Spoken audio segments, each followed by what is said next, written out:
you see that on Twitter sometimes where somebody says, "What's your source?" and somebody says, "The source is trust me, bro." And I feel like that's what this is. Welcome to another episode of the Community Broadband Bids podcast. Oh, a little different than normal, but hey, I'm on vacation, so I do what I want. It's great to be here with you, Mr. Sean Gonsalves. How you doing? I am great. It's good to be here. And I know you have like 3 different titles, but you're like a communications guy, you're a writer guy, you're a research guy, you're a I think I already said communications guy. I'm the forgetful guy. Yeah. Yeah, that's on your card. So back in the day, many years ago, we did a series of shows that we called Crazy Talk. And I feel like this is an episode along those lines where we're primarily going to respond to claims that people make, often people who are drawing their paychecks either directly or indirectly from major cable and telephone companies that might sound credible. And you know, they have a slick website and they have a lot of claims. But the question is whether or not it's actually rooted in reality or not. So I'm excited to have you join us for your first episode of Crazy Talk. And I think this might be like volume 5 or 6. All right. I'm honored. Somehow I feel like I'm well suited for a discussion on Crazy Talk. So this comes like linearly for us, but not for the listener. The day after we did the Connect This episode with folks from Maine, Andrew Butcher, Peggy Schaefer. We're recording this on her last day, but by the time people hear it, she will have retired. And Krista Thorpe. And Krista Thorpe from the Island Institute, yes.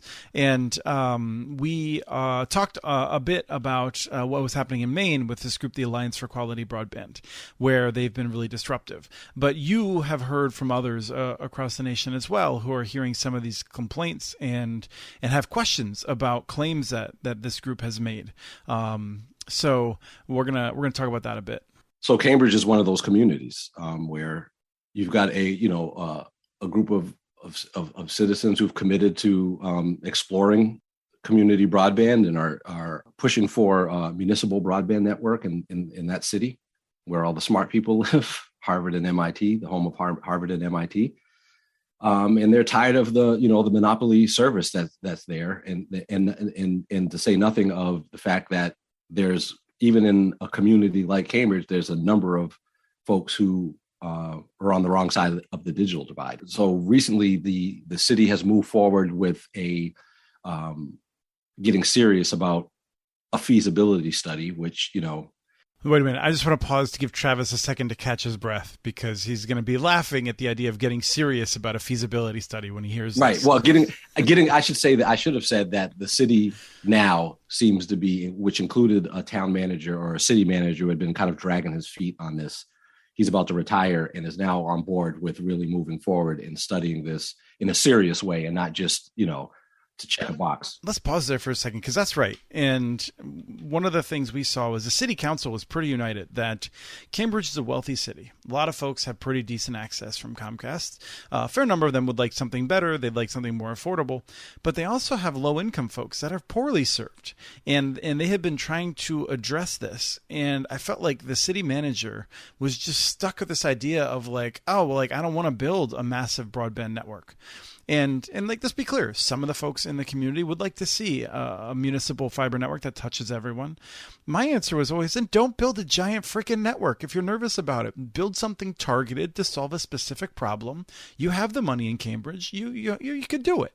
And I'm really frustrated where we get caught in this like go big or go home, because that is not the way to approach municipal broadband. I think, some places can go big. We got Knoxville going big, Fort Collins, is going big right now. They're doing well, it seems.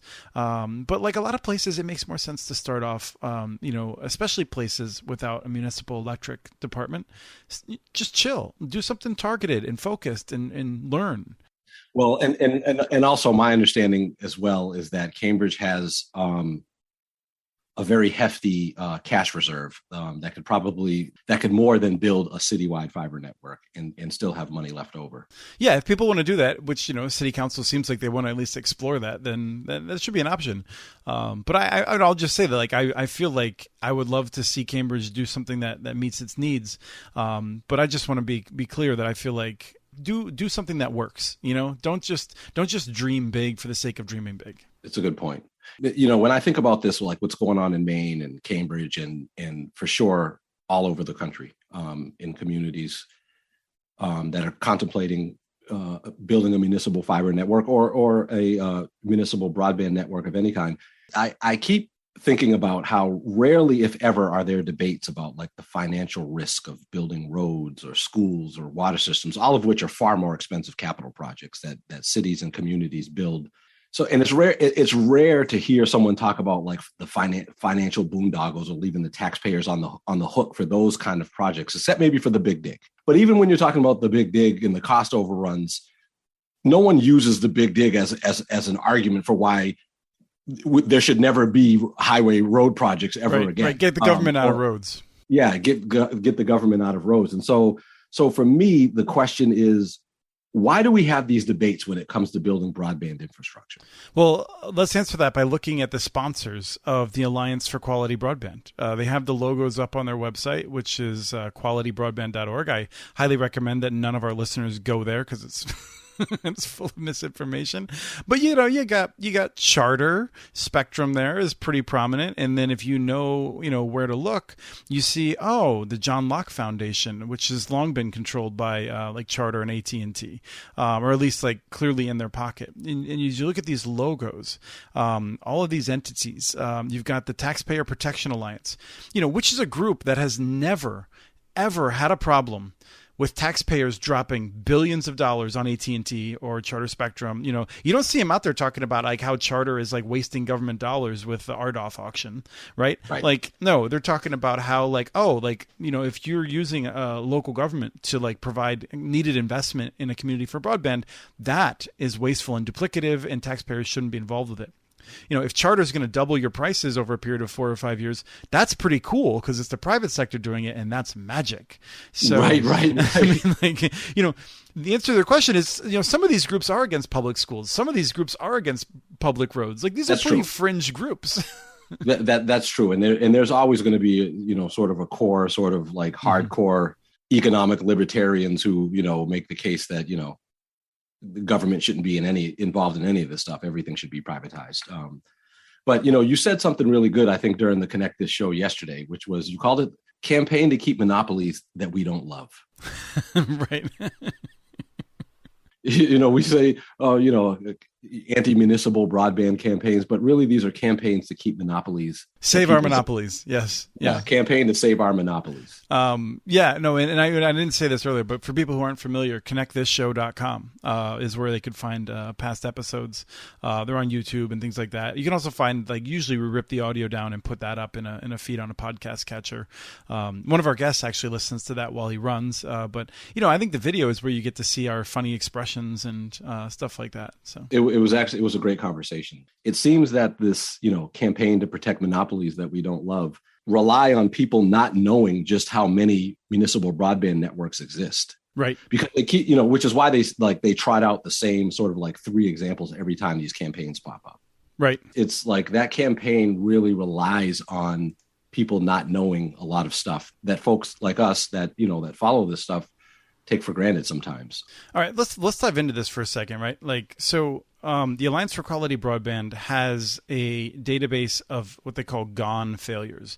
GONE is a acronym, GON, which is only used by the cable and telephone industry folks to describe government-owned networks. And that's because they want to deliberately lump in municipal and local community networks with ideas about state and national networks. And it also, from a Machiavellian standpoint of view, it's smart to call it government-owned networks because there's, in the American mind, there's sort of this built-in advantage where, it's like, private sector is better than the public sector. They do things better. They build things better. They do it quicker. They do it cheaper, and all of that. So it's pretty smart to use that, I guess. If you're going to campaign against community networks, to use the term government-owned network. Yeah, I mean, people say that, and I feel like, there's always that question then of like, who are you talking about here? Because like, there's different kinds of governments and there's different kinds of companies.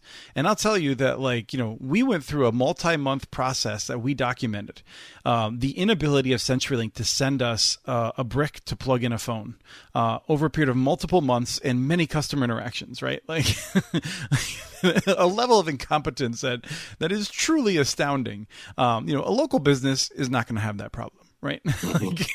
And so, like, lumping these things together, we need to be careful about that, whether we're talking about the government side or the private sector side. Well, and the other thing too about these government-owned, the whole sort of government-owned network rubric and framework, and in this completely lumping everything together, is public-private partnerships get thrown under the bus as well when you.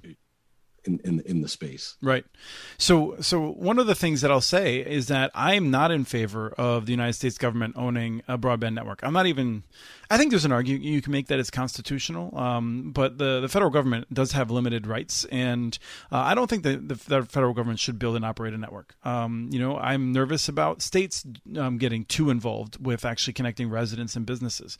And some of the people who largely agree with us, they might disagree with me on that.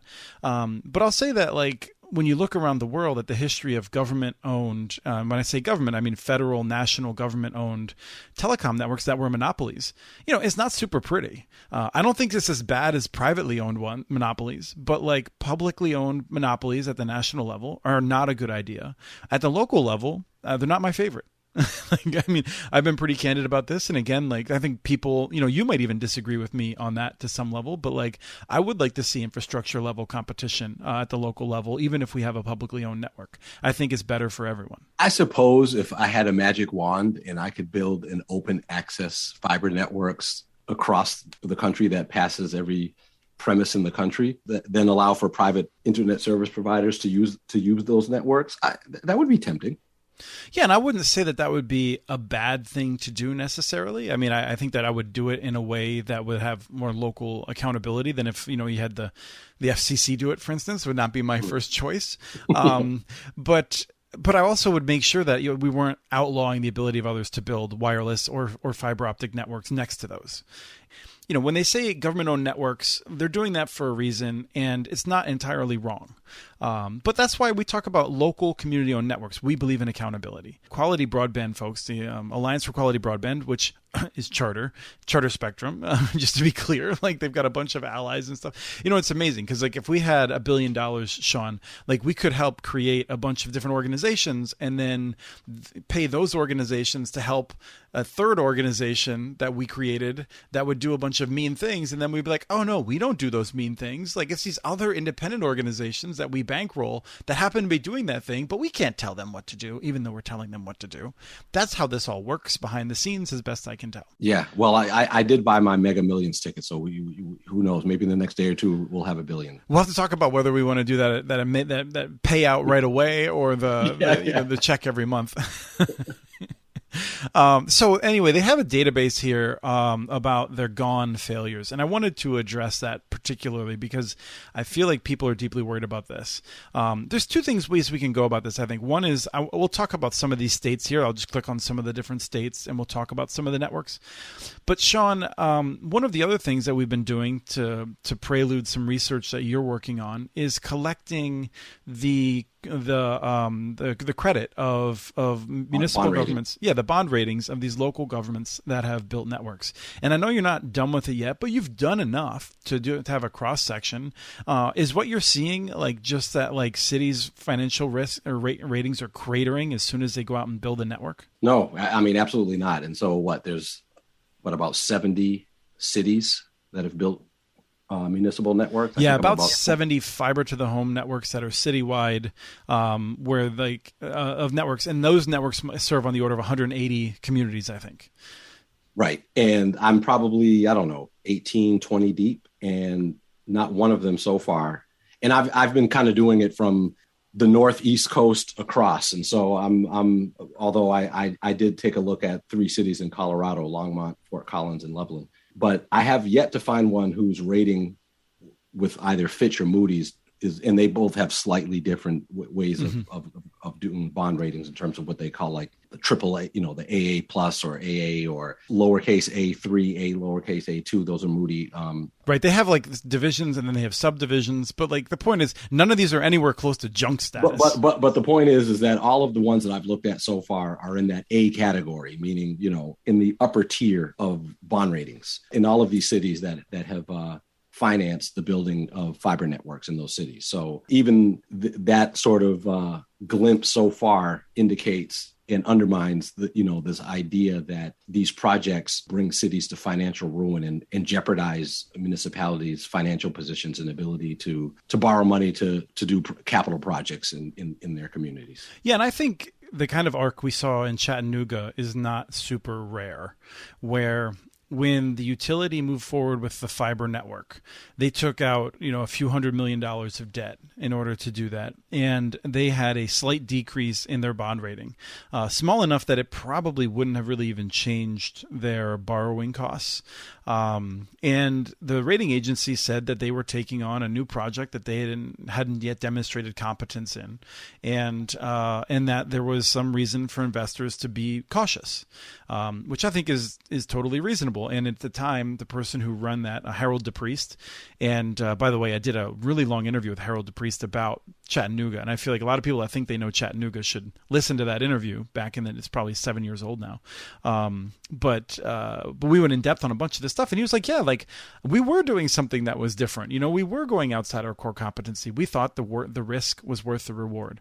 And then after a few years, when they showed how positive it was, they actually had an increase to their rating because the bond rating folks looked at Chattanooga and said, because of the strength of this fiber network, you actually have a stronger community. You have more economic development. And so it actually increased the ability of Chattanooga to borrow because it was viewed as having a stronger local economy with a stronger property base, which is what a bond rating is ultimately based on. Right. And Chattanooga was one of the early ones. And kind of. I think of it as a middle one. I always chafe at that, the early ones. That's true. But point taken. I guess my early my for point, you. Some of us are old, man. Right. I guess my point is that there's now more of a history of a multitude of cities now. So it's not quite the case anymore, to your point earlier, that this is something that you don't have a core competency in. Of course, if in a particular city who hasn't had one prior, it's a new area. But I'm saying, broadly speaking, municipal broadband networks are no longer new. Or it's no longer a new concept. In fact, as we move forward in history, the anti-muni folks are going to have to, and I'm sure they will, alter their argument somewhat because and become a little bit more sophisticated. Once it becomes much more apparent to folks that there's actually a multitude of existing networks and have done something similar, that arc that you were talking about with Chattanooga in terms of the return on investment and so forth. Yeah, so one of the places people can go to learn more about this is on muninetworks.org. We have on the left menu, you can find a page correcting community fallacies or correcting community fiber fallacies or community broadband fallacies. If you put some variant of that into a search engine, you should be able to find it. We try to keep our names unique enough that they're easy to search. And you'll find a number of responses to this, including a response to ridiculous claims that I think this database draws upon from the Taxpayer Protection Alliance, which is just, it's bad work. I feel like the folks that are really anti-government should have higher standards for who they give their money to promote their lies, because it's embarrassingly bad, and you could do better work lying. I guess I shouldn't say that because I like that they're this lazy. But if you click on this map, you've got 21 states on the Alliance for Quality Broadband database that supposedly have failures. And so the first one I'm always curious about is California, right? So California, in 2007, San Francisco contemplated a municipal Wi-Fi approach. They didn't do it. And so it's viewed as a failure, although I don't think they actually did it. I mean, I remember they had debates about it and this and that, and I think it actually kind of fizzled. It was actually at that time Mayor Newsom who was involved with it. And frankly, we're on the other side of Mayor Newsom because he wanted to have Google running it, and we thought it was a bad idea. This is a little predates me at ILSR. But they didn't do it. Now, what's interesting is that over the years, they did actually roll out free Wi-Fi in a number of places in San Francisco, but these folks don't even know about that, right? And so, but there's one thing to draw. First of all, a lot of these claims of failure are municipal Wi-Fi systems, and we've talked about this in the past, including I think good discussions with Jim Baller way back in the archives of the Community Broadband Bits, which we have a single page with an archive of all of the episodes that you can check out on muninetworks.org for people that want to go back and find these specific episodes. But municipal Wi-Fi was its own thing. Like, there was this excitement in the mid-aughts that Wi-Fi was going to provide the third pipe. And the technology wasn't there yet. And so local governments that tried to do it often failed. Many times they chose not to do it before they got into it. Some that invested in it failed.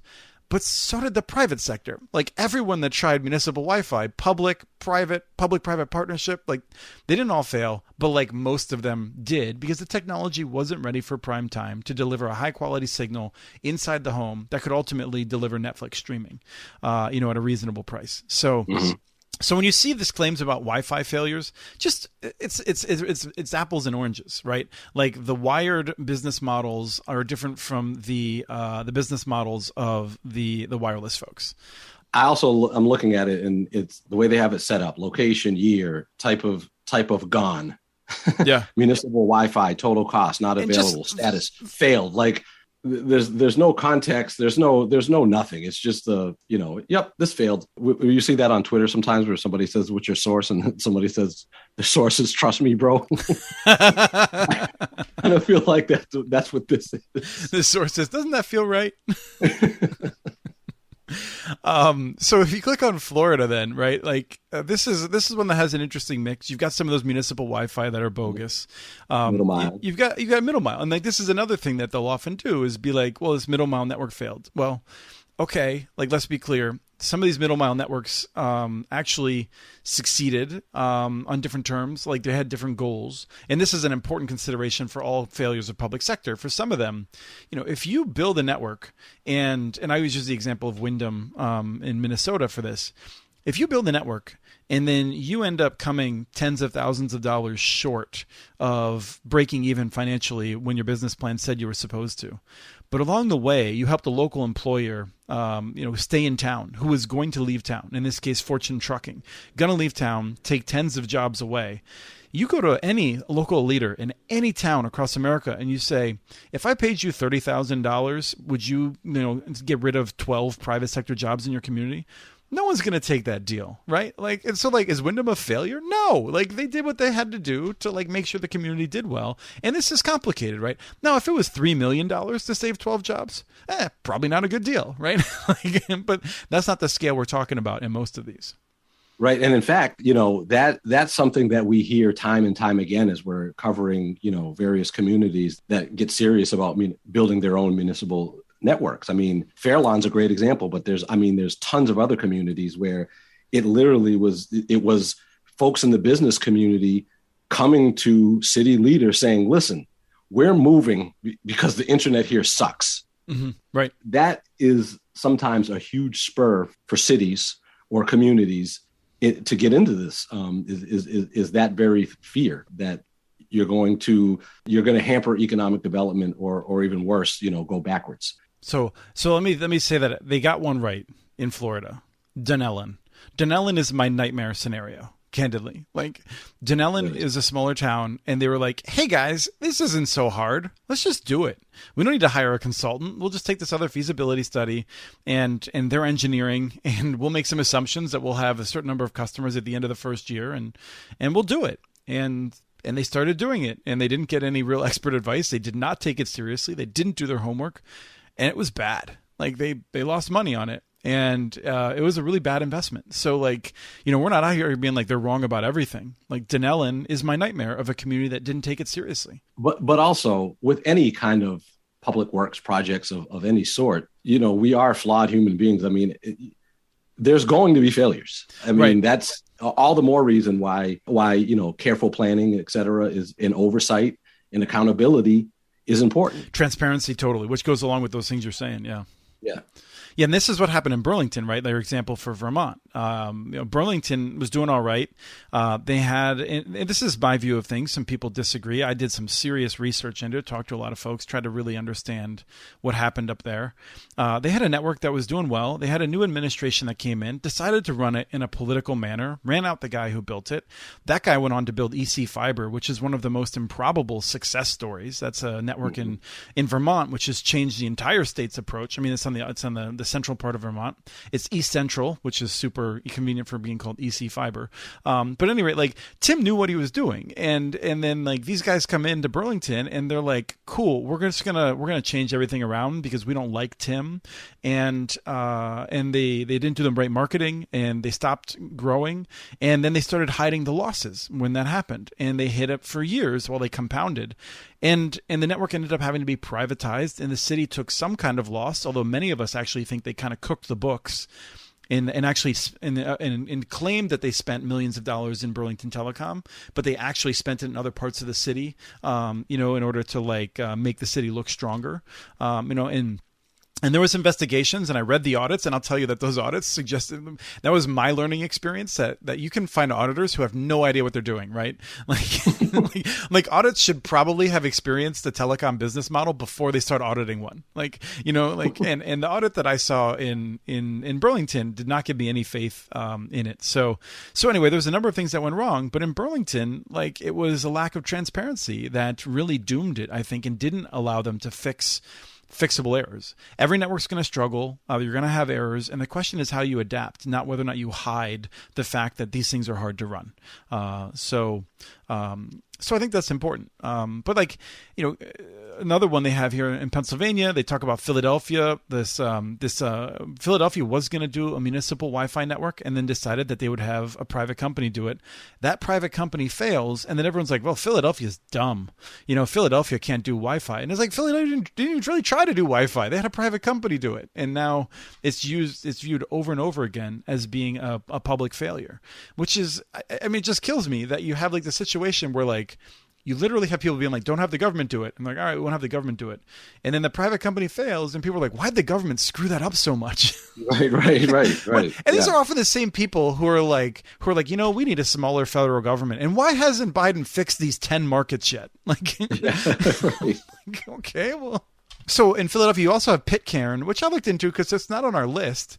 And I wasn't that familiar with it. And Pitcairn was like an ancient cable system that was like, I mean, they literally were like in the 50s of like, or even maybe even before 1950, like doing cable television because no one else would do it in a town that very few people have heard of. And the idea that it's a failure because it never made money, I don't think they ran it for decades expecting it to make money. I think they wanted to have cable services and ultimately some slow broadband. And that's where like this idea that like, oh, they should have had nothing, like they would have been better off having nothing rather than subsidizing a cable system. Well, that's their decision. Like that's what they get to make up their mind about. And something that you just said, this notion of it making money. Do we expect other infrastructure in our cities to make money? No, cities. Roads, I mean, schools. The streets lose so much money. Oh man, schools, terrible business proposition. The police force. I mean, utter loss of money. Fire department, like you don't charge people to put out fire. I mean, they kind of do. Like we all pay the taxes and whatnot. But you get the point. Like, yeah, like right. The library freaking gives books away for free. Like I could fix that. I could help the library make some money. Like just start charging people. No big deal. Right. So, and I mean, at the same time, I will say these networks generate enough revenue. They can pay for themselves or they can pay mostly for themselves. And I think that's good. If we can save money and put more money into the library, I hope, and in essential city services. And in certain instances, these networks generate extra revenue. Yeah, right. Not always, although often. And the reason that people build them, though, is for those indirect benefits of making sure that like every child that goes home from the school district should be able to have internet access to do their homework and to get ahead. Right. So, yeah. Yeah, it's interesting because like this is the thing that kills me about some of these places. Like if you check on Tennessee, right, they actually list like several networks as ongoing. But like they list 6 networks out of like maybe 12 or 13, and like Memphis, for instance, is one that was a middle mile kind of approach that failed more than 20 years ago. I think that's a correct labeling of it, but like, right. I see they have Morristown on as here ongoing, right? It's not a failure, but like as ongoing, right? They don't have Bristol, they don't have Chattanooga. Like, what are they doing? They also failed to mention about Morristown that Morristown's credit rating with Moody's is AA3. Right. Yeah, they did forget to mention that.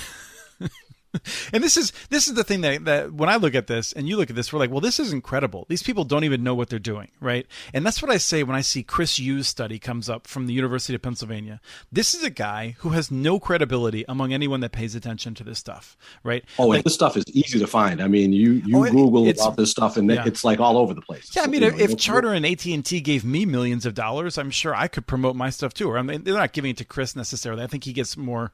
His center, I'm sure, gets money from Comcast in Philadelphia, one way or another. But like, there's a whole campaign to promote his work, which like he doesn't even know what a municipal fiber network system is. Like, he did a study of 20 of them, and it turned out several of them weren't municipal citywide fiber networks like he thought they were. And then on top of it, he got the bond structure wrong for 3 of them, just totally. And we called him on it within days. He issued a press release saying, "Yep, you know what? You're right. I got it wrong. And this one little, this one little thing doesn't change our analysis of everything else." But like, if you download that paper from the University of Pennsylvania right now, he never fixed it. Right? Like, at least when I checked, like last checked 6 months ago still, which is like 5 years after he published it. When we get something wrong, Sean, you've seen this. I don't get angry with the person that did it, but like I sweat. I get frustrated. We go out, we fix it. We once had a minor error in a story. I mean, I shouldn't say minor, but a reporter put it at the top of her story when she ran it, and in her title. And I called her and I profusely apologized. And I was like, look, we're fixing this. We're making sure it's not going to happen again. Right. This is a guy who's an academic at the University of Pennsylvania. He makes major mistakes and he doesn't bother fixing them. They're still in the report. Like, what kind of academic integrity is that? Like, it's awful. And that's what we see here. Like, there's opposition that is hard to take seriously because they don't take themselves seriously. They're doing this for a paycheck and they don't take it seriously. I'm also looking over here at Colorado, and I noticed when you go to Colorado, it just says statewide, middle mile. So that's EagleNet. They're talking about EagleNet there, which was a legitimate failure, although not. I mean, it was a state government in some ways. It was not a good project, but I mean, they don't know what they're talking about. I know what they're talking about, but they don't even know. They also conveniently overlook Fort Collins, Longmont, Loveland. Yeah. Oh yeah. Cortez. I mean, lots of them. I mean, that's why we track hundreds of these things, and they're like, oh no, like we found like 50 networks like on a list somewhere, and we're going to categorize them based on like some intern, spent 3 minutes Googling to figure out if they're a failure or not. I mean, they say Utopia is a failure. Utopia, which has borrowed money for 10 years without any backing. Private investors are throwing money at Utopia. Here, take my money, build broadband. I trust you. Like, we're going to get the money back, right? Like, Utopia had some struggles, but if people are throwing money at you, it's often a sign that you've worked those out. Right. And I just, this Colorado one is just sort of a prime example. And it goes back to what I was saying earlier, is that for people that don't have a sense of, the vast number of successful networks, you look at something like this in Colorado and you might think, well, there was one quote unquote government owned network project in all of Colorado and it failed. Right. And I don't mean that to demean people. I mean, people are, nobody's born knowing these things, and people are, trying to keep up with a million different things. But certainly this whole argument really is a classic example of cherry picking and relying on people not knowing any counterexamples whatsoever. Yeah, that's what we see. And I think the danger is when local governments get scared off by this. It's horrifying because they should be doing more research into this. And I guess, I've served on some subcommittees for local governments, and people are stretched thin. They're doing different things. So, people who are listening to this show, I think part of your job is to figure out how to make it easier for local governments to understand this, right? Like package up some of the materials we've put together or some of the honest academics have put together, and try to make that available to your local leaders, because they are hearing from the Charter Spectrum, the Comcast, the AT&T lobbyists, that these are all failures, and they're getting slick materials that look right and have the imprimatur of the University of Pennsylvania on them. I have to say that in 15 years, I have really gone from holding the Ivy Leagues in a bit of awe to just really being kind of sick when I hear about the amount of corruption that is in some of the departments across Ivy League schools. Whether it's on health issues, on economics, on a number of things. There's a number of these people that have side hustles that they're just cashing in on the fact they're connected with a school that has hundreds of years of academic history that gives it a good name, and it's sick. And I wish the schools would do something about it. But I guess like I said before, though, this isn't new, and we have to deal with it. That's right. And all this speaks to whether you're talking about Maine or Massachusetts or communities where we're seeing these kind of campaigns to protect the monopolies we don't love, is these companies, these monopoly incumbents, they have deep pockets and resources to spend on these campaigns and make these beautiful, appealing websites and that look really sophisticated and smart and slick and clear. And a lot of local communities, first of all, even states don't have those kind of resources. And in some instances, don't even really think about it until, the campaign is upon them. And by then, sometimes it's a bit too late. But it's certainly, communities that are organizing, have to spend a considerable amount of time thinking about and preparing for these kind of campaigns, and having a really robust public education campaign. Yeah, I mean, when you say that they have big profits, I mean, their profits, like AT&T's profits, are $26.8 billion, I think, last year. That might have even just been in the fourth quarter. I don't know if it's full year. Full year, 26. It's such an amount. Like I can't even imagine what that is, right? I mean, to give you a sense, like all of the money that big cities pay for all of their police, their health, and everything else, not all big cities, but a lot of good sized cities are less than that, right? Right. Every last dollar. I mean, it's hard to even explain what $26.8 billion of profits is. For them to put tens of millions of dollars into campaigns to discredit our work and fund academics that are going to do deeply flawed studies to justify their monopoly is smart. I mean, if anything, they're probably negligent for not putting more into the propaganda. Don't give them any ideas. No, I said that out, I don't know. I think it's important to note, though. I mean, they have money to spend on this. Let's assume that they're stuck with this because they cannot find good, hardworking people that actually want to do their work. They just end up paying grifters who do the bare minimum and put up crap. And unfortunately, it still sways people. Yeah. Sean, thank you so much for coming on and working through this with me. I think neither one of us swore and we're not angry. So, I mean, I guess right. We're not shouting is what I'm saying. We're both pretty angry. Right. We're joined as furious optimists. Furious optimist. There it is. Thanks, Sean. It's been great talking to you. Thank you. We have transcripts for this and other podcasts available at muninetworks.org/broadbandbits. Email us at podcast@muninetworks.org with your ideas for the show. Follow Chris on Twitter. His handle is @CommunityNets. Follow muninetworks.org stories on Twitter. The handle's @muninetworks. Subscribe to this and other podcasts from ILSR, including Building Local Power, Local Energy Rules, and the Composting for Community podcast. You can access them anywhere you get your podcasts. You can catch the latest important research from all of our initiatives if you subscribe to our monthly newsletter at ilsr.org. While you're there, please take a moment to donate. Your support in any amount keeps us going.